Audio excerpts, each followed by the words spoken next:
Maktabni bitirsang nimalar bo'ladi? Birinchi navbatda har kuni ko'radigan sinfdoshlaringni yo'qotasan. Aytgancha, men sartaroshga shogird tushdim. Endi kontr kela olmayman. Koreyaga ketaman, o'rtoq, bo'pti, charchamagan. Kechki payt ko'chaga chiqmay qo'yding. O'qishga tayyorlanyapman, o'rtoq. Yaxshi tomoni bo'lsa hech kim ertalab uyg'otmaydi. Mana ovqat yeganda o'zingga ish top. Lekin uydagilarim meni bekor bo'lmasligimni iltimos qilishdi. Keyin oyimam skоворodka bilan iltimos qildilar. Endi to'yga pul yo'sh kerak edi. Va men biznes boshladim. Nimagadir o'rtog'imni Olixda hech kim olmadi, hech kimga kerak emas ekan. Yetmaganiga bittasi erga teyapman deb taklifnoma ham ko'tarib keladi. Nima ko'tarib kelding? Erga tepammi? Men bo'lsam o'qishga tayyorlanishni boshlab yubordim. Boshda uyimga yaqin institutga topshirmoqchi bo'ldim. Keyin qizlar ko'p institut qidirdim.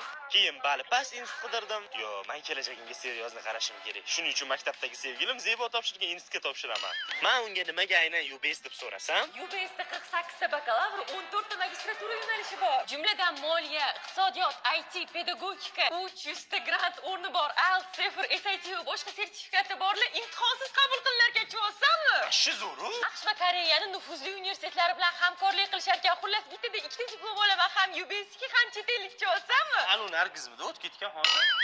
Yotoqxonasi ham bormi? Bor, chet elda malaka oshirib kelish imkoni ham bor. Germaniya, Koreya, Malayziya, Turkiya va boshqalar shoshilish kerak, qabul ochilgan. Hozir oyimga aytsam xursand bo'ladilar-yu.